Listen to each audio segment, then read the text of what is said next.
Class 10th math का दूसरा अध्याय है बहुपद पॉलिनोमियल्स।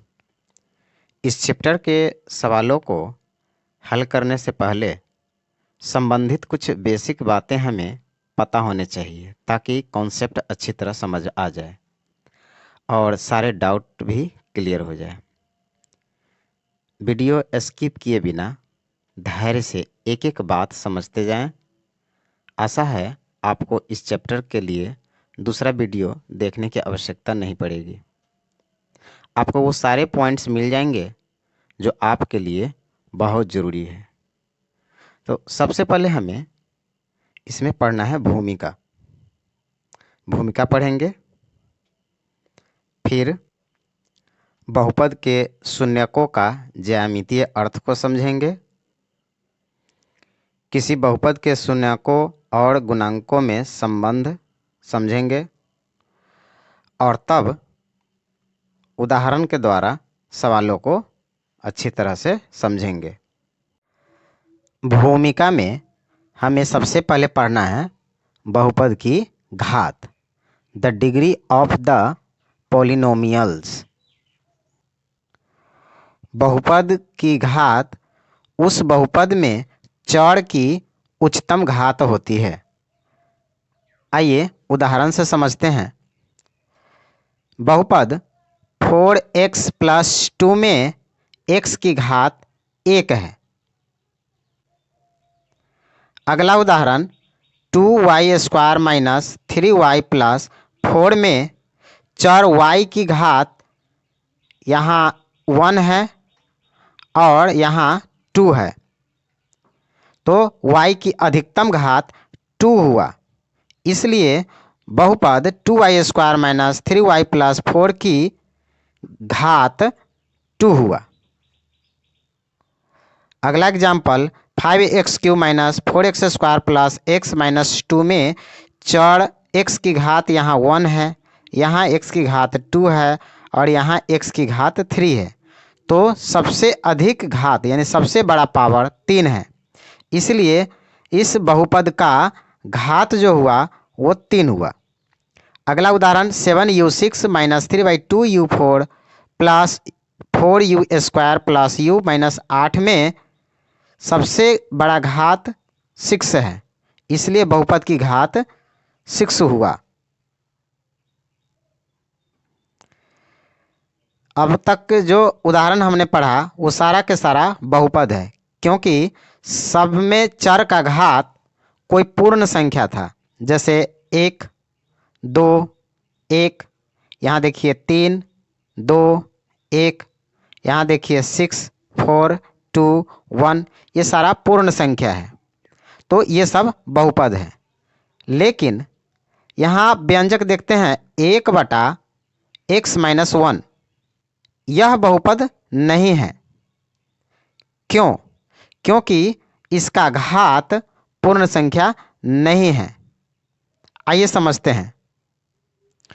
यदि कोई व्यंजक 1/x के रूप का हो तो हम इसे x पर पावर -1 लिख सकते हैं। इसी प्रकार व्यंजक 1/x - 1 को x - 1 पर पावर -1 लिख सकते हैं। यहाँ हम देख रहे हैं कि 1/x - 1 का पावर में लाए हैं तो -1 हुआ है, जो पूर्ण संख्या नहीं है। अगला एग्जाम्पल √x + 2 है। यहाँ √x के बदले हम x पर पावर 1/2 लिख सकते हैं +2। अब देख रहे हैं यहाँ चर x का पावर पूर्ण संख्या नहीं है। इसी प्रकार अगला उदाहरण लेते हैं। ये देखिए 1/x² + 2x + 3, 1/x² + 2x + 3 को इस प्रकार लिख सकते हैं x² + 2x + 3 होल पावर -1। यहाँ भी हम देख रहे हैं कि पावर धनात्मक नहीं है, यानी पूर्ण संख्या नहीं है। अब हम समझ गए 1/x-1 या √x+2 या 1/x² + 2x+3 बहुपद नहीं है। यदि बहुपद होता तो चर x की घात पूर्ण संख्याओं में ही होती, किसी अन्य संख्या में नहीं। अब हम लोग समझते हैं रैखिक बहुपद, लीनियर पॉलिनोमियल। एक घात के बहुपद को रैखिक बहुपद कहते हैं। जैसे 2x-3 में चर x की घात 1 है, इसलिए इसे रैखिक बहुपद कहेंगे। अगला उदाहरण √3x + 5 में x की घात 1 है, इसे रैखिक बहुपद कहेंगे। इसी तरह अगला उदाहरण y + √2 में y की घात 1 है, यहाँ कुछ नहीं लिखा हुआ है, इसका मतलब घात 1 हुआ, तो इसे रैखिक बहुपद कहेंगे। इसी तरह x - 2/11 में x की घात 1 है, इसे रैखिक बहुपद कहेंगे। 3z + 4 में z की घात 1 है, इसलिए इसे रैखिक बहुपद कहेंगे। अब यहाँ देखते हैं 2x + 5 - x² है, तो इस बहुपद को रैखिक बहुपद नहीं कहेंगे। क्यों? क्योंकि यहाँ x की अधिकतम घात 2 है। इसी प्रकार x³ + 1 इसे रैखिक बहुपद नहीं कहेंगे, क्योंकि यहाँ x की घात 3 है। अब आइए समझते हैं द्विघात बहुपद, क्वाड्रेटिक पॉलिनोमियल। द्विघात बहुपद, दो घात के बहुपद को द्विघात बहुपद कहते हैं। यहाँ एग्जाम्पल हम देखे थे 2x + 5 - x², यहाँ बहुपद की घात 2 है।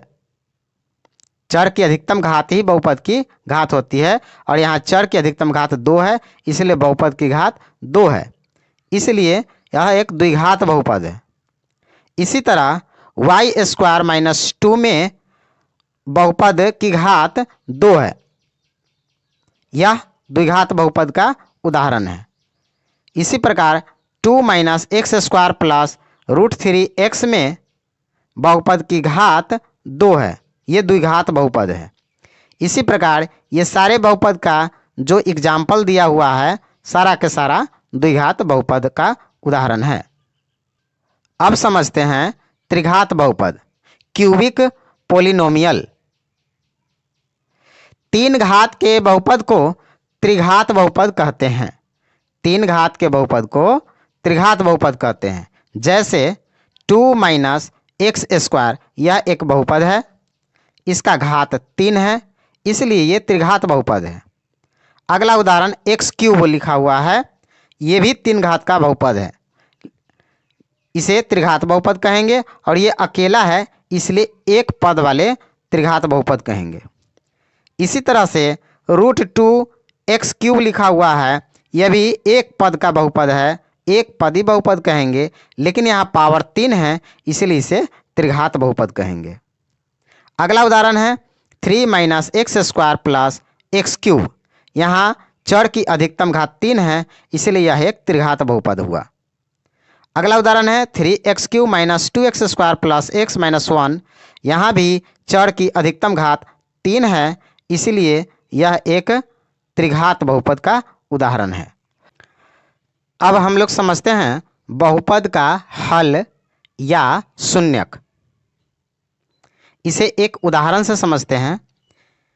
एक बहुपद है px = x² - 3x - 4। अब x की जगह बारी बारी से मान बैठाकर देखते हैं। जैसे कि x की जगह मान हम रखते हैं 0, तब हमें प्राप्त होता है 0² - 3 × 0 - 4 = 0 के स्क्वायर 0 -3 और 0 का मल्टीप्लाई करेंगे तो हमें प्राप्त होगा 0 - 4 = -4। अब p का मान हम रखते हैं -1। तो हमें प्राप्त होगा -1 का स्क्वायर -3 इंटू एक्स की जगह बैठाएंगे -1 -4 इक्वल टू 1 का स्क्वायर 1 माइनस माइनस प्लस हो जाएगा, फिर माइनस माइनस प्लस 3 और 1 का मल्टीप्लाई करेंगे 3 हमें प्राप्त होगा -4 3 और 1 का प्लस करेंगे तो 4 आएगा -4 4 और 4 का -0। अब p का मान यदि हम लेते हैं 2 तो हमें प्राप्त होता है 2 का स्क्वायर -3 इंटू 2 -4। जहाँ जहाँ x है वहाँ वहाँ उसका मान रखते चले जाते हैं। लिखते हैं 2 का स्क्वायर 4 -3 और 2 का मल्टीप्लाई करेंगे हमें प्राप्त होगा 6 -4। लिखते हैं 4 -6 और 4 दोनों माइनस है, इसे जोड़ते हैं तो 10 प्राप्त होता है। 10 से 4 गया -6। अब x की जगह 4 रख कर देखते हैं तो हमें प्राप्त होता है 4 का स्क्वायर -3 इंटू 4 -4। यहाँ 4 का स्क्वायर हो जाएगा 16 -4 और 3 का मल्टीप्लाई करेंगे 12 आ जाएगा -4 इक्वल टू 16 -16 इक्वल टू 0। हमें 0 प्राप्त हुआ। इस प्रकार हम x के अलग अलग मान रख कर हम किसी बहुपद का हल ज्ञात कर सकते हैं। यदि बहुपद का हल 0 आ जाए, जैसे कि यहाँ x का मान -1 रखे हैं तब बहुपद का हल आया है 0। x का मान हम 4 रखे हैं तब भी बहुपद का आंसर आया है 0।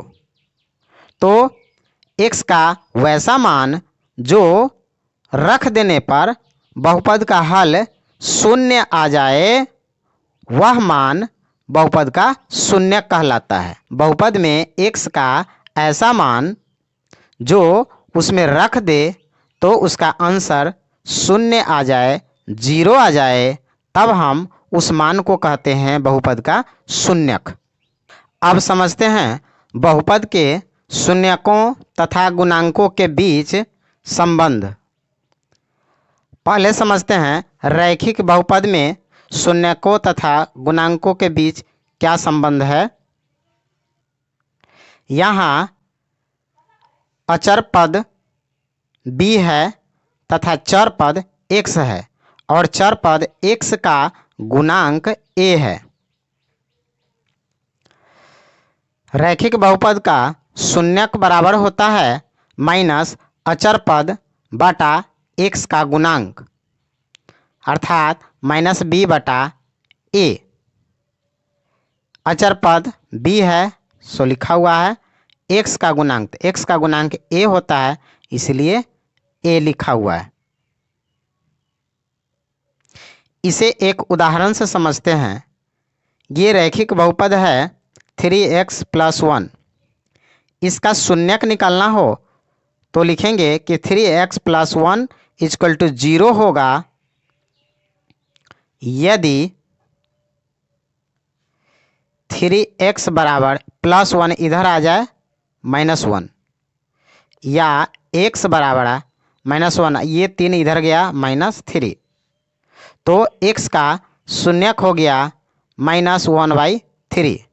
अब आइए इसमें देखते हैं कि यह जो है सत्य है या ना। बहुपद का शून्यक लिखा हुआ है माइनस अचर पद बटा x का गुणांक या -b बटा a। तो देखते हैं बहुपद का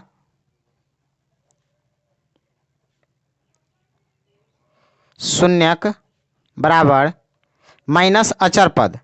तो अचर पद क्या है b, यहाँ पे अचर पद क्या है 1 तो -1 बटा x का गुणांक। तो यहाँ x का गुणांक क्या है 3। देखिए यहाँ भी हम लोग निकाले थे शून्यक जो आया था -1/3 और यहाँ सूत्र के माध्यम से निकाले हैं वो भी आया -1/3।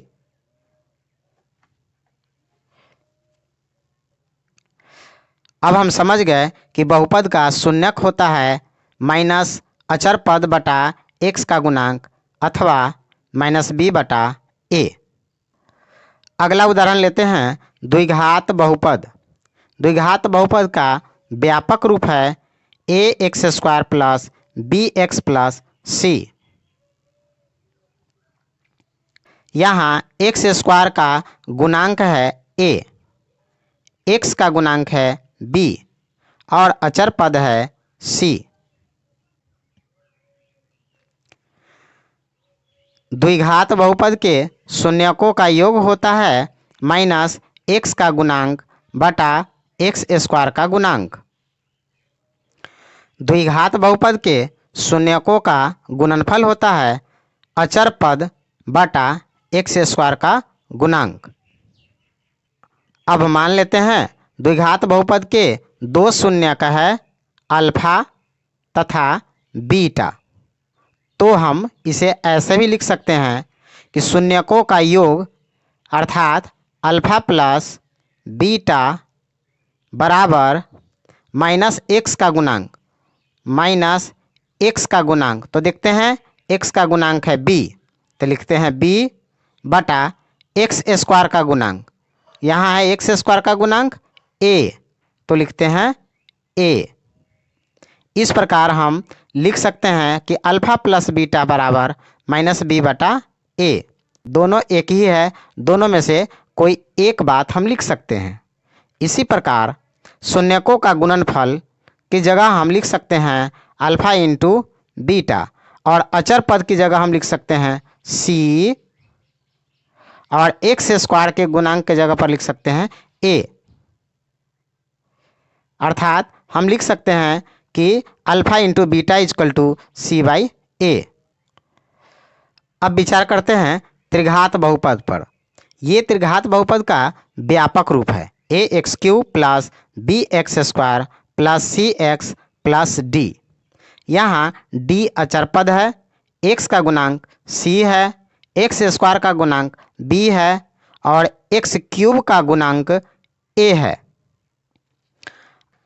त्रिघात बहुपद के शून्यकों का योग होता है माइनस एक्स स्क्वायर का गुणांक बटा एक्स क्यूब का गुणांक। या ऐसे भी लिख सकते हैं कि त्रिघात बहुपद के तीन शून्यक यदि अल्फा बीटा तथा गामा है तो हम लिख सकते हैं alpha plus beta plus gamma बराबर माइनस एक्स स्क्वायर का गुणांक जो है बी बटा एक्स क्यूब का गुणांक जो है ए। यानी लिख सकते हैं alpha plus beta plus gamma बराबर माइनस बी बटा ए। दो दो करके शून्यकों के गुणनफलों का योग होता है एक्स का गुणांक बटा एक्स क्यूब का गुणांक। या फिर ऐसे लिख सकते हैं कि बहुपद का शून्यक अल्फा बीटा गामा है तो alpha into beta plus beta into gamma plus gamma into alpha is equal to x का गुणांक अर्थात सी और एक्स क्यूब का गुणांक मतलब एक सी बाई ए। शून्यकों का गुणनफल होता है माइनस अचर पद बटा एक्स क्यूब का गुणांक अर्थात alpha into beta into gamma is equal to minus अचर पद अर्थात डी एक्स क्यूब का गुणांक अर्थात ए। यानी लिख सकते हैं माइनस डी बाई ए। इस प्रकार रैखिक बहुपद में बहुपद का शून्यक होता है माइनस अचर पद बटा एक्स का गुणांक अर्थात माइनस बी बटा ए। द्विघात बहुपद में शून्यकों का योग बराबर होता है माइनस एक्स का गुणांक बटा एक्स स्क्वायर का गुणांक अर्थात अल्फा प्लस बीटा बराबर माइनस बी बटा ए। शून्यांकों का गुणनफल बराबर होता है अचर पद बटा एक्स स्क्वायर का गुणांक अर्थात अल्फा इंटू बीटा बराबर सी बटा ए। त्रिघात बहुपद में शून्यकों का योगफल बराबर होता है माइनस एक्स स्क्वायर का गुणांक बटा एक्स क्यूब का गुणांक अर्थात alpha plus beta plus gamma बराबर माइनस बी बटा ए। दो दो करके शून्यकों के गुणनफलों का योग होता है एक्स का गुणांक बटा एक्स क्यूब का गुणांक अर्थात alpha beta plus beta gamma plus gamma alpha बराबर सी बटा ए।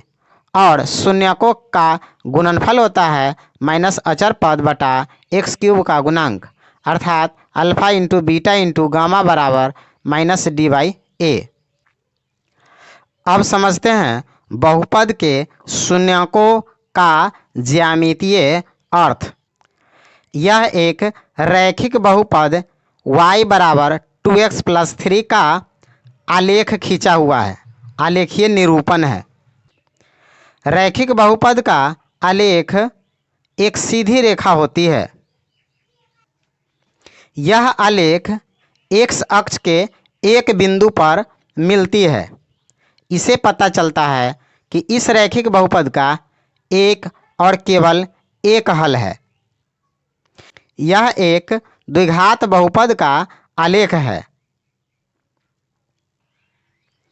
द्विघात बहुपद का आलेख U के आकार का होता है जिसका एक मुंह खुला भाग होता है।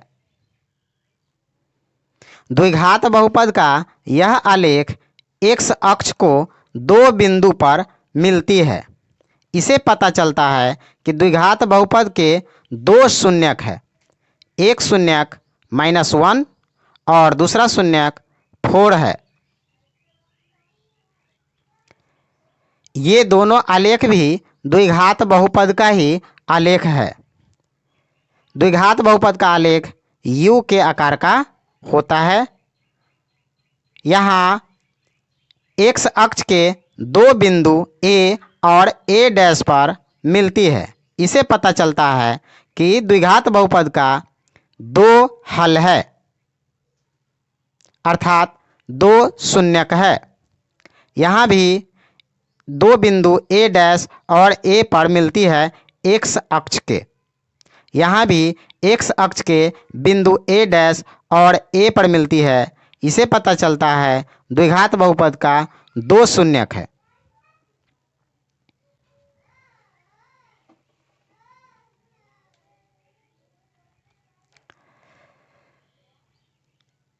ये आलेख भी द्विघात बहुपद के आलेख है। यहाँ x अक्ष के बिंदु A पर यह आलेख मिल रही है। इसे पता चलता है कि इस द्विघात बहुपद का एक हल है यानी एक शून्यक है। यहाँ भी x अक्ष के बिंदु A पर मिलती है यानी एक बिंदु पर मिलती है। इसे पता चलता है द्विघात बहुपद का एक और केवल एक हल है। अब इस आलेख को गौर से देखिए कि ये आलेख x अक्ष पर नहीं मिल रही है, नहीं काट रही है, सिर्फ y अक्ष को काट रही है। तो y अक्ष को काटे इससे हमें मतलब नहीं है। हमें मतलब है कि x अक्ष के किसी बिंदु पर मिलना चाहिए या x अक्ष के किसी बिंदु को काटना चाहिए, जो कि ऐसा नहीं है, बिल्कुल ऊपर है। तो यहाँ शून्यकों की संख्या एक भी नहीं होगी। अगर कोई पूछे कि शून्यकों की संख्या कितनी है तो कहेंगे 0, मतलब एक भी नहीं। इसी प्रकार इस आलेख में x अक्ष के किसी भी बिंदु पर नहीं मिल रही है, इसलिए शून्यकों की संख्या 0 है। यहाँ एक त्रिघात बहुपद का आलेख दिया हुआ है। पिछले बार हमने देखा कि रैखिक बहुपद का आलेख एक सीधी रेखा होती है। द्विघात बहुपद का आलेख U आकार की होती है। और यहाँ देखिए त्रिघात बहुपद का आलेख N टाइप का होता है। देखिए 1 2 3, ये 3 घात वाले बहुपद का आलेख है। अर्थात त्रिघात बहुपद का आलेख है। यह आलेख एक्स अक्ष को 3 बिंदु पर काटती है। बिंदु -2, 0 और 2 पर मिलती है। तो ये बहुपद का 3 शून्य कहलाया, 1, 2 और 3। यह आलेख भी त्रिघात बहुपद का आलेख है जो एक्स अक्ष को 2 बिंदु पर मिलती है, इसलिए बहुपद का शून्यक हुआ 2। इस आलेख में भी बहुपद का शून्यक हुआ 2, 1 और 1, 2। यह आलेख त्रिघात बहुपद का आलेख है 1, 2, 3 और इसके शून्यकों की संख्या है 1। यह आलेख द्विघात बहुपद का आलेख है और शून्यकों की संख्या है 1 और 1, 2। यह आलेख त्रिघात बहुपद का है और शून्यकों की संख्या है 1, 2, 3। यह आलेख रैखिक बहुपद का है क्योंकि यह एक सीधी रेखा है इसका आलेख, और शून्यकों की संख्या है एक अक्ष के एक बिंदु पर काट रही है, इसलिए 1। यह आलेख द्विघात बहुपद का है और शून्यकों की संख्या है 1 क्योंकि ये एक बिंदु पर मिलती है। यह आलेख 4 घात वाले बहुपद का है 1, 2, 3, 4। 4 घात वाले बहुपद का आलेख है और इसके शून्यकों की संख्या है 1, 2, 3, 4। शून्यकों की संख्या 4 है। प्रश्नावली 2.1 का सवाल है कि किसी बहुपद px के लिए y बराबर px का ग्राफ नीचे की आकृति में दिया गया है, तो प्रत्येक स्थिति में px के शून्यकों की संख्या ज्ञात करें। आइए झटझट इसके शून्यकों की संख्या ज्ञात करते हैं। यहाँ एक अक्ष के किसी बिंदु पर नहीं मिलती है, यानी शून्यकों की संख्या हो गया 0। यहाँ एक अक्ष के एक बिंदु पर मिलती है, शून्यकों की संख्या है 1। इसमें शून्यकों की संख्या है 1, 2, 3। चौथा सवाल में शून्यकों की संख्या है 1 और 1, 2। पांचवा सवाल में शून्यकों की संख्या है 1, 2, 3, 4। छठा सवाल में शून्यकों की संख्या है 1, 2, 3, 3 है। अब हम सीखते हैं बहुपद का गुणनखंडन ज्ञात करना। एक उदाहरण लेते हैं, 2x² माइनस 8x प्लस 6। इसे गुणनखंडन करना है। यहाँ 3 पद है, 1, 2, 3। जब 3 पद रहे तो मध्यम पद को 2 भागों में बांटा जाता है। 2 भागों में बांटने का बहुत ही आसान तरीका है। सबसे पहले हम प्रथम पद और आखिरी पद का मल्टीप्लाई करते हैं। इस तरह से प्रथम पद और आखिरी पद का मल्टीप्लाई करने पर हमें 12x² प्राप्त होता है। अब बीच वाले पद को हम कैसे तोड़े? तो बीच वाले पद को ऐसे तोड़े कि दोनों तोड़ने के बाद जो जो अंक आए उनके आपस में गुना करने पर 12x² पूरे। मतलब अच्छे से समझते हैं। बीच का पद है 8। 8 को हम 1 और 7 में तोड़ सकते हैं, 2 6 में तोड़ सकते हैं, 3 5 में भी तोड़ सकते हैं, या 9 -1 करके भी तोड़ सकते हैं, 10 -2 करके भी तोड़ सकते हैं, 11 -3 करके भी तोड़ सकते हैं। यहाँ पर प्लस का चिन्ह है, 8x के बाद प्लस का चिन्ह है, तो इससे हम ये समझेंगे कि हमें प्लस वाले में तोड़ना है, माइनस वाले में नहीं तोड़ना है। अगर यहाँ माइनस का चिन्ह होता तो हम माइनस में तोड़ते हैं, यहाँ प्लस का चिन्ह है तो हम प्लस में तोड़ेंगे। तो यहाँ 1 और 7 में अगर तोड़ते हैं, 1 और 7 का मल्टीप्लाई करेंगे तो आएगा 7। यहाँ तो 12 है। 2 और 6 का मल्टीप्लाई करेंगे तो आएगा 12। यहाँ भी तो 12 है। ये हमारे काम का है। लिखेंगे 2x²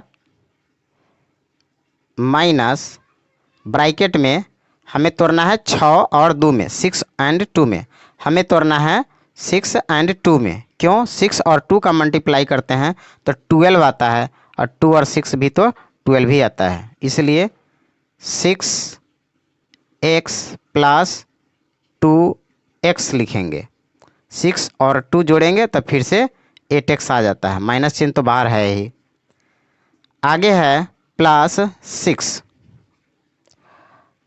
अब 2x स्क्वायर, ब्रैकेट तोड़ लेते हैं, बाहर माइनस का चिन्ह है तो अंदर का सारा चिन्ह बदल जाएगा। Minus 6x minus 2x plus 6। अब ये 2 और 2 का जोड़ा लेते हैं, यहाँ पर कॉमन लेना है।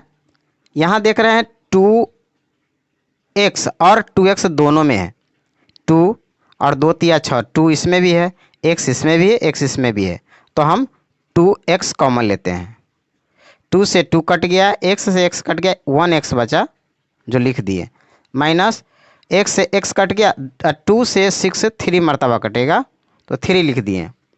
बाहर माइनस है तो माइनस लिखेंगे, 2 इसमें भी है और 6 में भी 2 है, 2 तिया 6, दोनों में 2 है, 2 को कॉमन लेते हैं। 2 से 2 कट गया, x बचा, बाहर माइनस का चिन्ह है इसलिए यह चिन्ह बदल जाएगा, प्लस से माइनस हो जाएगा। 2 और 6 का डिवाइड करेंगे तो 3 मरतबा कटेगा। x माइनस 3 x माइनस 3 दोनों में सेम आया, इसका मतलब ये हुआ कि हमारा हिसाब सही जा रहा है। x माइनस 3 को कॉमन लेते हैं, अगला ब्रैकेट में लिखाएगा x माइनस 3 कट के 2x, x माइनस 3 कट के 2 ने, ये दोनों रूट x माइनस 3 के बदले x माइनस 3 एक लिखेंगे, और जो बच गया वो दूसरे ब्रैकेट में लिखेंगे। ये बहुपद का गुणनखंडन ज्ञात हो गया। इसी प्रकार हम एक अगला उदाहरण लेते। अब हमें x square plus 7x plus 10 का गुणनखंडन करना है। बिल्कुल इसी तरह करेंगे, फर्स्ट इंटू लास्ट करते हैं पहले, तो x स्क्वायर और 10 का मल्टीप्लाई करेंगे तो हमें 10s स्क्वायर प्राप्त होगा, 10x स्क्वायर। अब बीच वाले पद को 2 भागों में बांटते हैं, पहले ये लिख लेते हैं x स्क्वायर और प्लस बीच वाला पद है 7। अब 7 को 2 पार्ट में बांटेंगे, 5 और 2 में। यहाँ प्लस का चिन्ह है तो हमें प्लस में ही बांटना है, तो 7 को 5 और 2 में बांटेंगे तो 7 आता है, और 5 और 2 का मल्टीप्लाई करते हैं तो 10 आता है, इसलिए 5 और 2 में ही डिवाइड करेंगे। लिखेंगे 5x plus 2x plus 10, bracket तोड़ते हैं, x square plus 5x plus 2x plus 10। अब x कॉमन लेते हैं, x कॉमन लेंगे तो ब्रैकेट के अंदर होगा x प्लस x कट गया 5, यहाँ 2 है, दोनों में 2 कॉमन ले सकते हैं, 2 से 2 कट गया x, 2 से 10 में डिवाइड करेंगे तो 5 मरतबा 5। अब x प्लस 5 का कॉमन लेते हैं, इसे कट गया x प्लस 5 से x प्लस 5 कट गया 2, बहुपद का गुणनखंडन हो गया। अगला एग्जाम्पल है x square minus 3। x square को हम x स्क्वायर लिखेंगे, रूट ये 3 का रूट 3 का होल स्क्वायर लिख सकते हैं, 3 को हम रूट 3 का होल स्क्वायर लिख सकते हैं। अब याद कीजिए, एक a square minus b square होता है a plus b into a minus b। इसी फार्मूला पर इसे बनाएंगे तो x स्क्वायर माइनस रूट 3 के स्क्वायर मतलब हुआ x plus root 3 into x minus root 3, बहुपद का गुणनखंडन हो गया। अब हम बहुपद का शून्य के ज्ञात करना सीखेंगे। आइए वापस उदाहरण संख्या 1 पर। हम लोग 2x square minus 8x plus 6 का गुणनखंडन फर्स्ट इंटू लास्ट विधि से इस तरह से निकाल लिए थे। x माइनस 3 का मान अगर हम 0 मान लेते हैं तो 0 into 2x minus 2 equal to 0 हो जाएगा, या 2x माइनस 2 को 0 मान लेते हैं तो x minus 3 into 0 equal to 0 हो जाएगा। यानी बहुपद का मान शून्य कब होगा? जब x माइनस 3 का मान 0 आए या 2x माइनस 2 का मान 0 आए। तो आइए लिखते हैं, बहुपद 2x square minus 8x plus 6 equal to 0 होगा यदि x माइनस 3 इक्वल टू 0, अथवा 2x माइनस 2 इक्वल टू 0, या x इक्वल टू माइनस 3 को ऊपर तरफ ले जाते हैं प्लस 3 हो जाएगा, अथवा 2x इक्वल टू माइनस 2 को दूसरे तरफ ले जाते हैं प्लस 2 हो जाएगा, या x इक्वल टू 2/2, 2 से 2 कट गया एक मरतबा, x इक्वल टू 1। इस प्रकार x का हमें 2 शून्यक प्राप्त हुआ, 3 और 1। एग्जाम्पल 2 का भी शून्यक हम इसी तरीके से निकाल सकते हैं। X square plus 7x plus 10 का पहले हम फर्स्ट इंटू लास्ट विधि से गुणनखंडन निकाल लेंगे, फिर लिखेंगे बहुपद x square plus 7x plus 10 equal to 0 होगा यदि x प्लस 5 इक्वल टू 0, अथवा x प्लस 2 इक्वल टू 0, या x इक्वल टू प्लस 5 उधर गया माइनस 5, अथवा x इक्वल टू प्लस 2 उधर गया माइनस 2। इस प्रकार हम x का 2 शून्यक प्राप्त कर लिए, -5 और -2। उदाहरण 3 का शून्यक हम इसी प्रकार से प्राप्त कर सकते हैं। एक्स स्क्वायर माइनस 3 का गुणनखंडन हम इस तरीके से कर लेंगे, फिर लिखेंगे बहुपद एक्स स्क्वायर माइनस 3 बराबर 0 होगा यदि x प्लस √3 इक्वल टू 0, अथवा x माइनस √3 इक्वल टू 0, दोनों में से कोई भी 0 होगा, या x इक्वल टू प्लस √3 तरफ जाएगा माइनस √3, अथवा x इक्वल टू माइनस √3 दूसरे तरफ जाएगा प्लस √3 बनेगा। इस प्रकार हम x का 2 शून्यक प्राप्त कर लिए, -√3 और प्लस √3। अब हम पढ़ेंगे बहुपद के शून्यकों तथा गुणांकों के बीच सत्यता की जांच। याद कीजिए, द्विघात बहुपद ax square plus bx plus c का 2 शून्यक अल्फा और बीटा हो तो शून्यकों का योग बराबर -x का गुणांक बटा x स्क्वायर का गुणांक होता है, अथवा अल्फा प्लस बीटा बराबर -b बटा a होता है। इसी तरह से शून्यकों का गुणनफल बराबर अचर पद बटा x स्क्वायर का गुणांक होता है, अथवा अल्फा इंटू बीटा बराबर c/a होता है। अब हमें इसकी जांच करना है। उदाहरण संख्या 1 पर वापस चलते हैं। हमने उदाहरण 2x square minus 8x plus 6 का गुणनखंडन ज्ञात किया था, फिर शून्यक ज्ञात किया था, और हम पता कर लिए थे कि अल्फा का मान 3 और बीटा का मान 1 होता है। आइए इसकी जांच करते हैं। बहुपद के शून्यकों का योग अर्थात अल्फा प्लस बीटा बराबर अल्फा 3 है, बीटा 1 है, 3 + 1 = 4, एवं माइनस बी बटा ए बराबर minus b b a b c. B का मतलब x का गुणांक होता है और x का गुणांक है -8 -8।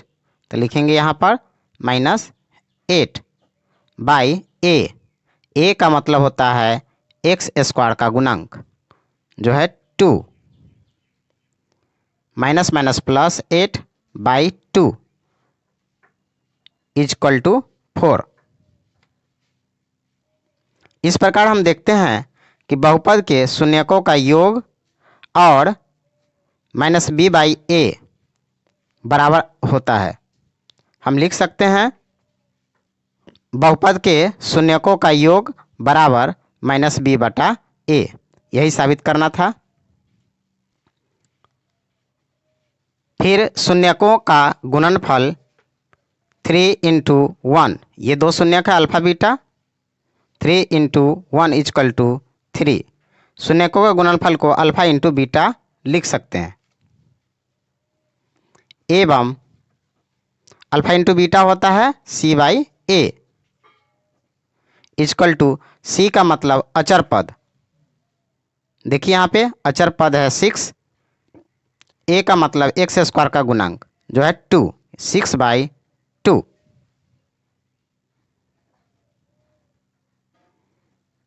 Equal to 3। यहाँ शून्यकों का गुणनफल 3 आया, सी बाई ए का मान भी 3 आया। इससे स्पष्ट होता है कि शून्यकों का गुणनफल बराबर सी बाई ए हुआ। ये भी हम प्रूव कर लिए। यही है बहुपद के शून्यकों और गुणांकों के बीच सत्यता की जांच। अब उदाहरण 2 में सवाल है द्विघात बहुपद x square plus 7x plus 10 के शून्य के ज्ञात कीजिए और शून्यांकों तथा गुणांकों के बीच के संबंध की सत्यता की जांच कीजिए। सबसे पहले हम बहुपद का गुणनखंडन कर लेंगे। बहुपद में 3 पद है, 1 2 3, और इसे 4 पद में कैसे बांटना है आप अच्छी तरह से समझते हैं। इस तरह से मध्यम पद को 2 भागों में बांटकर कॉमन लेकर आप पहले गुणनखंडन निकाल लेंगे। एक्स स्क्वायर और 10 का मल्टीप्लाई 10x स्क्वायर होता है। 7x को हम 2 पार्ट में बांटे हैं, जिसको गुणा करें मल्टीप्लाई करें तो 10x स्क्वायर ही आएगा, जो फर्स्ट एंड लास्ट के जो मल्टीप्लाई किए थे उसके इक्वल है। यानी हमारा हिसाब सही जा रहा है। ब्रैकेट को तोड़कर हमें 2 पद और 2 पद एक जगह करके कॉमन लेना है। वैसे पदों को कॉमन लेना है जो दोनों में हो। दोनों में x है, x को कॉमन लिए, x कट गया, x बचा, x कट गया, 5 बचा। इसी तरह से 10 में 2 इंटू 5 2 है और 2 है, तो 2 को कॉमन लिए तो 2 से 2 कट गया, x बचा, 2 से 5 मरतबा कट गया, 5 बचा। x प्लस 5 को कॉमन लेकर के x प्लस 2 लिखें। अब इसका शून्य की ज्ञात करेंगे। लिखेंगे बहुपद x square plus 7x plus 10 0 होगा यदि x प्लस 5 इक्वल टू 0 अथवा x प्लस 2 इक्वल टू 0, या x इक्वल टू प्लस 5 दूसरे तरफ गया -5 होगा। इसी तरह से +2 बराबर के दूसरे तरफ जाएगा तो -2 हो जाएगा, चिन्ह बदल जाएगा। हम प्राप्त कर लिए x का 2 शून्यक -5 और -2। अब इनके संबंध की सत्यता की जांच करते हैं। यहाँ शून्यकों का योग बराबर -5 प्लस -2 इक्वल टू -7 एवं b minus a equal to b मतलब x का गुणांक है 7। लिखेंगे 7 माइनस इसका अपना चिन्ह है। एक्स स्क्वायर का गुणांक a होता है, यहाँ एक जगह पर लिखेंगे एक्स स्क्वायर का गुणांक। देखिए यहाँ कुछ नहीं है, इसका मतलब 1 है, 1 लिख दिए। 7/1 इक्वल टू -7/1 इक्वल टू -7। शून्यकों का योग -7, -b/a भी -7 आया। इससे स्पष्ट होता है कि शून्यकों का योग बराबर -b/a सत्य है। फिर शून्यकों का गुणनफल ज्ञात करते हैं। शून्यकों का गुणनफल -5 × -2 इक्वल टू 10 एवं c/a इक्वल टू c मतलब अचर पद है 10, बाई a मतलब x² का गुणांक जो है 1, 10/1 इक्वल टू 10। यहाँ भी देख रहे हैं शून्यकों का गुणनफल और c/a बराबर आ रहा है। इससे स्पष्ट होता है कि शून्यकों का गुणनफल बराबर c/a सत्य है। अगला उदाहरण संख्या 3 है। बहुपद x² - 3 के शून्य के ज्ञात कीजिए और शून्यांकों तथा गुणांकों के बीच के संबंध की सत्यता की जांच कीजिए। x² - 3 का गुणनखंडन हम लोग पहले कर चुके हैं। x² x का होल स्क्वायर माइनस 3 को √3 का होल स्क्वायर लिखेंगे। अब a² - b² के फॉर्मूला पर इसे बिठा लेंगे, जैसा कि a² - b² बराबर a + b × a - b होता है। उसी फार्मूला पर इसे बैठा लिए। फिर लिखें x² - 3 0 होगा यदि x + 3 = 0 अथवा x - 3 = 0, या x = +√3 बराबर के दूसरे तरफ जाएगा -√3 होगा, अथवा -√3 बराबर के दूसरे तरफ जाएगा +√3 होगा। इस प्रकार हम x का 2 शून्यक -√3 और √3 प्राप्त कर लिए।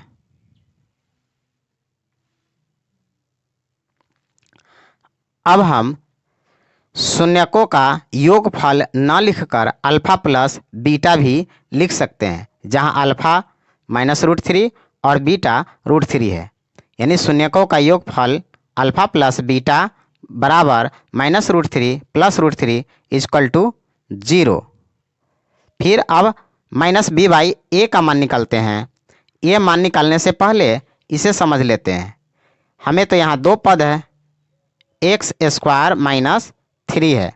इसे हम ऐसे लिख सकते हैं x² + 0x - 3, क्योंकि x² के बाद x वाला पद b नहीं है, तो नहीं है तो 0 लिख सकते हैं। जो नहीं है उसे 0 लिख सकते हैं। अब a की जगह 1 लिख सकते हैं, b की जगह 0 लिख सकते हैं और c की जगह तो -3 है ही। अब यहाँ पे हम -b/a में -b का मान 0 लिख सकते हैं बाई a का मान x² का गुणांक होता है जो 1 है, लिख देते हैं = 0। देखते हैं a अल्फा प्लस बीटा = 0 और -b/a बराबर भी 0, यानी संबंध की सत्यता की जांच हो गई कि शून्यकों का योगफल बराबर -x का गुणांक बटे x² का गुणांक होता है। अब अल्फा × बीटा ज्ञात करते हैं। शून्यकों का गुणनफल जो है -√3 गुना +√3, दोनों का गुना करेंगे तो -√3 दो √3 से एक 3 आएगा। फिर c/a ज्ञात करते हैं। c मतलब अचर पद, a मतलब x² का गुणांक। तो c है -√3 और a है 1। लिखेंगे -√3/1 = -√3। देख रहे हैं कि शून्यकों का गुणनफल और c/a अचर पद बटा x² का मान एक ही आया है। इससे स्पष्ट है कि शून्यकों का गुणनफल बराबर होता है अचर पद बटा x² का गुणांक, अर्थात अल्फा × बीटा = c/a। प्रूव हो गया। यदि आप पूरा वीडियो बहुत अच्छी तरह से ईमानदारी से देखे होंगे तो निश्चित रूप से सारा सवाल आप आसानी से बना लेंगे। फिर भी हम सारे सवाल का जल्दी जल्दी हल करके आपको दिखा देते हैं। सवाल उदाहरण 2 जैसा ही है। निम्नलिखित द्विघात बहुपदों के शून्य के ज्ञात कीजिए और शून्यकों तथा गुणांकों के बीच के संबंध की सत्यता की जांच कीजिए। पहला सवाल है x square minus 2x minus 8।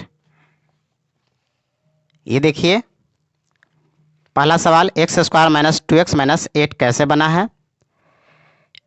बिल्कुल फर्स्ट इंटू लास्ट करके प्रथम और आखिरी के गुना करते हैं, माइनस 8x स्क्वायर आता है। बीच वाले पद को दो भागों में बांटेंगे। अब यहाँ पर 4 माइनस 2 किए हैं, माइनस किए हैं, क्यों?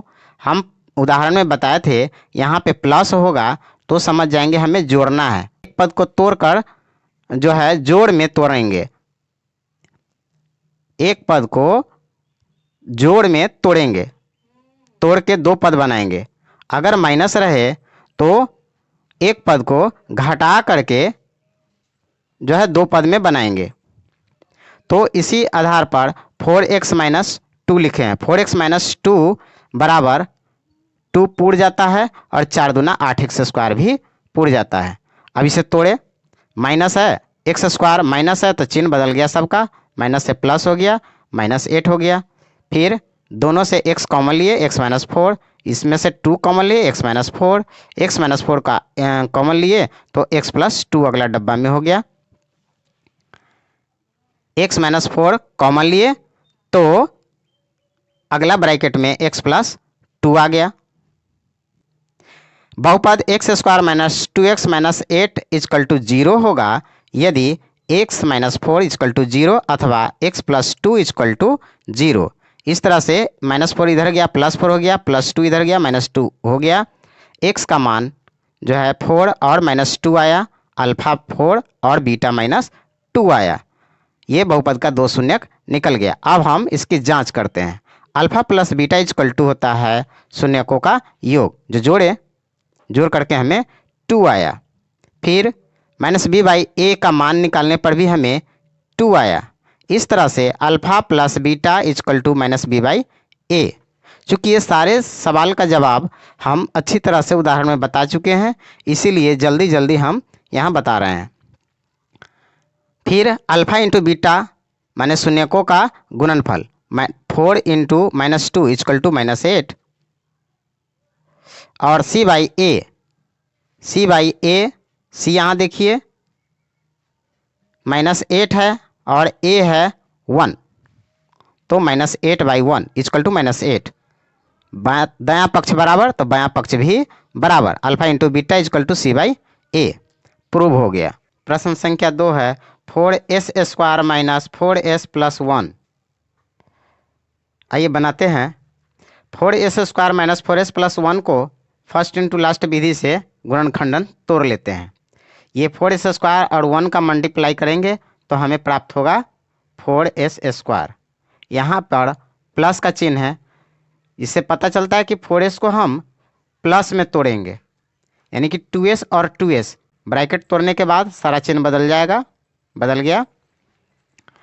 अब दो का एक ग्रुप बनाकर कॉमन लेंगे, 2s माइनस 1 को कॉमन लेंगे तो अगले ब्रैकेट में 2s माइनस 1 ही आएगा। इस तरह से हम देख रहे हैं कि ये इस बहुपद का दोनों गुणनखंडन एक ही है, 2s माइनस 1, 2s माइनस 1, यानी कि दोनों का शून्यक भी एक ही आएगा। ये देखिए बहुपद 4s square minus 4s plus 1 is equal to 0 होगा कब? जब 2s माइनस 1 0 होगा। चाहे ये 2s माइनस 1 ये 2s माइनस 1, बात तो एक ही हुआ। तो इसको हम दो बार लिख दिए हैं ताकि आपको अच्छी तरह से समझ में आ जाए कि अल्फा का मान और बीटा का मान बराबर ही आएगा। तो इस तरह से s का मान हमें 1/2 प्राप्त हो गया। अब जांचते हैं। अल्फा प्लस बीटा यानी शून्यकों का योग, तो दोनों को जोड़ देते हैं। जोड़ने के बाद हमें 1 प्राप्त हुआ। Alpha plus beta is equal to minus B by A होता है। ये फॉर्मूला तो आपको अच्छी तरह से याद रखना है। माइनस बी बाई ए आता है तो माइनस, और बी का मान है यहाँ पे देखिए, बी के मान है -4, ए बी सी। बी का मतलब हुआ एस का गुणांक -4, तो -4 लिख दिए। -4 लिख दिए। अब बाई ए, तो यहाँ पर देखिए ए का गुणांक है 4, तो ये हो गया 4। अब माइनस माइनस +4 होगा, अब 4 से 4 कट गया, +1 मरतबा यानी कि +1 हो गया। देख रहे हैं कि अल्फा इंटू बीटा का मान 1 आया है, -b/a का मान भी 1 आया है। इससे स्पष्ट है कि alpha plus beta equal to -b/a होता है। पहला प्रूव हो गया। दूसरा अल्फा इंटू बीटा निकालते हैं। अल्फा का मान भी 1/2 और बीटा का मान भी 1/2, यानी कि 1/2 गुना 1/2 बराबर 1/4। c/a निकालते हैं, जो अचर पद बटा एस स्क्वायर का गुणांक होगा। तो अचर पद है 1 और एस स्क्वायर है 4, लिखे हुए 1/4। तो दोनों मान बराबर, इसका मतलब होगा alpha into beta equal to c/a। Prove. प्रश्न संख्या 3 है 6x² - 3 - 7। आइए अब इसे समझते हैं। तो प्रश्न में है 6x² - 3 - 7x।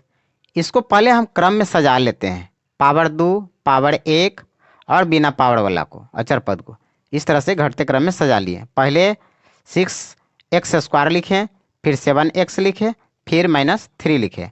अब इसका फर्स्ट इंटू लास्ट करते हैं। देखिए 6 और 3 का मल्टीप्लाई करेंगे तो कितना आएगा 18। अब 7 को 2 पार्ट में बांटना है, यहाँ तो माइनस है, इसका मतलब घटा करके 2 पार्टों में बांटेंगे। देखिए घटा करके 2 पार्टों में बांटा हुआ है। 9 और 2 में, 9 और 2 का मल्टीप्लाई करते हैं तो 18 हमें आ जाता है, और 9 में से 2 घटाने पर हमें 7 भी प्राप्त होता है। अब ब्रैकेट को तोड़ते हैं। 6x² है, ब्रैकेट को तोड़ते हैं, बाहर माइनस का चिन्ह है तो अंदर का सारा चिन्ह बदल जाएगा। यहाँ +9 है तो -9 हो गया, -2x है तब +2x हो गया। ये तो ब्रैकेट के बाहर है, जैसा है वैसा है। अब 2 पद और 2 पद, 4 पद हो गया। 2 पदों का एक जगह करके दोनों में से कॉमन लेते हैं। अब 2x - 3 दोनों ब्रैकेट में एक समान मान आया, इसका मतलब है कि हमारा हिसाब सही है। 2x - 3 को कॉमन लेते हैं और जो बच गया 3x + 1 को अगले ब्रैकेट में लिखते हैं। अब लिखेंगे ये सवाल जो है वो 6x², इस सीधा करके जो लिखे हैं 6x² - 7x - 3 शून्य होगा यदि ये पहला गुणनखंडन 2x - 3 0 आए, अथवा दूसरा गुणनखंडन 3x + 1 0 आए। दोनों में से कोई भी 0 आएगा तो इसका मान 0 हो जाएगा। अब -3 को ई पट्टी भेज दिए, +3 हो गया। आइए 2 जो है नीचे आ गया तो 3/2 हो गया। इसी प्रकार इसमें +1 को दूसरे तरफ भेज दिए, -1 हो गया, 3 फिर दूसरे तरफ आ गया तो 1/3 हो गया, -1/3 हो गया। इस तरह हम x का मान 3/2 और -1/3 निकाल लिए। ये 2 शून्यक हो गया। अब इसकी जांच करते हैं। हम जानते हैं अल्फा प्लस बीटा यानी कि शून्यकों का योगफल दोनों के बाटा का जोड़ किए, हमें प्राप्त हो गया 7/6। फिर -b/a निकालें, 7/6 निकल गया। हाँ, पता चल गया हमें कि अल्फा प्लस बीटा का मान 7/6 और -b/a का मान भी 7/6 आया है।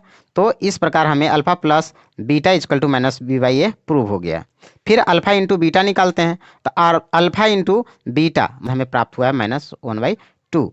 c/a निकाले हैं, c माने अचर पद और अचर पद है क्या है -3 और a है 6, तो लिखे हैं वह है -3/6। -3 से -1 मरतबा कट गया और ये 3 से -1 मरतबा कट गया और 3 से 2 मरतबा कट गया, मैंने -1/2 हो गया काट छट के। इसे अब देखिए -1/2 दोनों का आंसर बराबर है, इसका मतलब है अल्फा इंटू बीटा c/a होता है। प्रूव हो गया। चौथा सवाल है 4u² + 8u। आइए इसे समझते हैं। 4u² + 8u में हमें दिखाई पड़ा ये तो 2 ही पद है, 3 पद है नहीं, तो और आसान हो गया। इसमें 4u दोनों पदों में व्याप्त है, 4u और 8 2 गुना 4 कर सकते हैं, यानी 4u इसमें भी है। 4u को कॉमन ले लिए, 4 से 4 कट गया, u से u कट गया, एक u बचा जो लिख दिए, प्लस तो प्लस, और u से u कट गया। अब 4 से 8 में भाग करेंगे तो 2 मरतबा। तो इस तरह से हमें गुणनखंडन निकल गया 4u × u + 2। अब 4u² प्लस 8u जीरो कब होगा? जीरो होगा यदि 4u जीरो हो या u प्लस 2 जीरो हो। ये देखिए लिखा हुआ है। अब u इक्वल टू 4 नीचे आ गया तो 4 से 0 में भाग करेंगे तो 0 आएगा, अथवा u प्लस 2 जो 0 है तो u इक्वल टू प्लस 2 उधर गया तो -2 हो गया। इस तरह से u का मान हमें आ गया 0 या -2, वही लिखा हुआ है 0 या -2। अब जांच करते हैं अल्फा प्लस बीटा, पहले की तरह 0 और -2 को जोड़ेंगे -2 आ जाएगा। -b/a निकालते हैं तो -b, यहाँ पर तो b के मान है 8, यहाँ देखिए कुछ नहीं, दो ही पद है ना, दो ही पद है तो इसको हम ऐसे लिख सकते हैं, इसको हम ऐसे लिख सकते हैं कि 4u² प्लस 8u अब प्लस c के जगह पर कुछ नहीं है तो 0, c के जगह पर कुछ नहीं है तो 0 लिख सकते हैं। तो इस तरह से a के जगह पर हो गया 4, b के जगह पर 8 और c के जगह पर 0। तो यही लिखा हुआ है b के जगह पर 8/a के जगह पर तो 4 है ही, काट दिए -2 आ गया। अब अल्फा प्लस बीटा का मान -2, -b/a का मान भी -2 आ गया। इससे स्पष्ट है कि alpha plus beta equal to -b/a होता है। अब अगला जांचते हैं अल्फा इंटू बीटा, तो अल्फा के मान 0 है, बीटा का मान -2 है, दोनों का मल्टीप्लाई करते हैं तो आ गया 0। अब c/a इक्वल टू c, देखें यहाँ देखिए c का मान है 0/a 4, माने 0/4, 0/4, 0/4। अब 4 से 0 में भाग करेंगे तो 0 आ गया। इस तरह से देखें दोनों का मान सेम हो गया, यानी कि alpha into beta equal to c/a prove हो गया। पांचवा सवाल है t² - 15। अब इसे बिल्कुल उदाहरण 3 की तरह बनाएंगे, उसमें था 3 था। आइए इसे समझते हैं। t² - 15 को हम इस तरह से तोड़ सकते हैं, t² और 15 के जगह पर √15 का होल स्क्वायर कर सकते हैं। अभी देखिए ये हो गया a² - b² के फॉर्मूला पर, जो जानते हैं हम लोग a² - b² होता है a plus b into a minus b, यही होता है ना। अब इसी पर सजा देते थे, a के जगह पर t है और b के जगह पर √15 है, तो t plus √15 into t minus √15 सज गया, बहुपद का गुणनखंडन निकल गया। अब है t² - 15 इक्वल टू 0 कब होगा? जब t प्लस √15 0 हो या t माइनस √15 0 हो, जो लिखा हुआ है। अब √15 को उधर ले आएंगे तो माइनस √15 होगा, इसी तरह से माइनस √15 को दूसरे तरफ ले जाएंगे तो प्लस √15 होगा। अब हमें निकल गया दो मान t का, कि माइनस √15 और प्लस √15। अब जांच करते हैं अल्फा प्लस बीटा यानी शून्यकों का योग, -√15 प्लस √15 को जोड़ते हैं तो 0 आ गया। इसी तरह से -b/a निकालते हैं तो b तो यहाँ है नहीं, b यहाँ है नहीं, तो इसे कैसे लिखेंगे? इसे ऐसे लिख सकते हैं t² प्लस 0t माइनस 15, इस तरह से लिख सकते हैं, यानी कि इस अवस्था में जो नहीं रहेगा उसका मान 0 होगा, 0 होगा। तो वही b के जगह पर 0 लिख दिए हैं कि -0/a, तो a तो यहाँ पर सीधा t लिखा हुआ है ना, तो t लिखा हुआ है तो t का शून्यांक हो, t का गुणांक हो गया 1, तो वही लिखते हैं 1, तो ये 1 लिखा हुआ है, तो 1 से 0 में भाग करेंगे तो हमें 0 प्राप्त होगा। अब देख लिए यहाँ भी 0 यहाँ भी 0, यानी alpha plus beta minus b/a prove हो गया। अल्फा इंटू बीटा निकालते हैं, अल्फा इंटू बीटा माने दोनों का मल्टीप्लाई करते हैं तो √15 से 15 हो जाएगा, 2 को √15 को गुना करेंगे तो √15 हो जाएगा, माइनस प्लस माइनस। अब c/a निकालते हैं तो c तो √15 था, देखिए यहाँ पे c के जगह पर, ये देखिए c के जगह पर -15 है, तो यहाँ बैठाएंगे c के जगह पर -15, अब बटा 1 का गुणांक तो हम लोग 1 जानते हैं ना, यहाँ पे भी लिखा हुआ है 1, तो 1 से √15 में करें तो √15 हो गया, दोनों बराबर हो गया, यानी alpha into beta c/a prove हो गया। छठा सवाल है 3x² - x - 4। आइए इसे बनाते हैं। तो मध्यम पद को दो भागों में बांटते हैं, यहाँ माइनस है, इसका मतलब है कि x को 2 पार्ट में बांटेंगे घटाकर, तो 4 में से 3 घटाएंगे तो 1 हो ही जाना है, यानी 4x में से 3x घटाएंगे तो 1x हो जाएगा, जो है। अच्छा, दोनों को मल्टीप्लाई करते हैं तो देखिए ये फर्स्ट और लास्ट के मल्टीप्लाई के बराबर आता है कि नहीं। 3 और 4 के लोग गुना करते हैं तो 12 आता है, यहाँ भी 4 और 3 के गुना करेंगे तो 12 आएगा, यानी कि इस ढंग से हम तोड़ लेंगे। अब बाहर माइनस का चिन्ह है तो कुछ तोड़ने के बाद सारा चिन्ह बदल जाएगा। देखिए यहाँ 3x² है माइनस 4x, प्लस माइनस हो गया प्लस 3x माइनस 4। आगे बढ़ते हैं, दोनों में जो है उपस्थित कॉमन जो है उसको ले लेते हैं। तो x² और यहाँ पर x है तो x को कॉमन लेते हैं, तो यहाँ हो गया 3x और x कॉमन लेने के वजह से यहाँ हो गया 4। ठीक है, अब जो है इसमें से 1 कॉमन लेते हैं तो 3x माइनस 4 हो जाएगा। इस प्रकार जो है 3x माइनस 4 को कॉमन लेते हैं, x प्लस 1 हमें प्राप्त हो गया। अब देखिए बहुपद 3x² माइनस x माइनस 4 0 होगा यदि इसके ये दोनों शून्य में से कोई भी 0 हो जाए, 3x माइनस 4 0 या x प्लस 1 0 लिख दिए। अब माइनस 4 बराबर के ऊपर टी जाएगा तो प्लस हो जाएगा और x अब 3 इधर जाएगा तो बाई 3 हो जाएगा। इसी तरह से इसमें भी है, प्लस x उधर गया तो माइनस x हो गया। अब हमारा 2 शून्य तैयार है, 4/3 और माइनस 1। आइए इसकी जांच करते हैं। अल्फा प्लस बीटा शून्यकों का योग, तो हमें शून्य का आया था 4/3 अल्फा और बीटा माइनस 1 आया था, दोनों के जोड़े हैं, जोड़ने पर हमें प्राप्त होता है 1/3। फिर माइनस b/a निकालते हैं तो माइनस और b का मान है -1/3, माइनस माइनस प्लस 1/3। इस तरह से दोनों का मान सेम आया 1/3 1/3। इससे स्पष्ट होता है कि alpha plus beta minus b/a होता है। एक प्रूव कर लिए। अगला है अल्फा और बीटा का मल्टीप्लाई करते हैं, तो मल्टीप्लाई करने के बाद हमें आया 4/3, c/a निकालने के बाद भी हमें आया 4/3। इससे स्पष्ट हो गया कि अल्फा इंटू बीटा c/a होता है। आशा है कि सारे सवाल आप अच्छी तरह से बनाना सीख गए होंगे।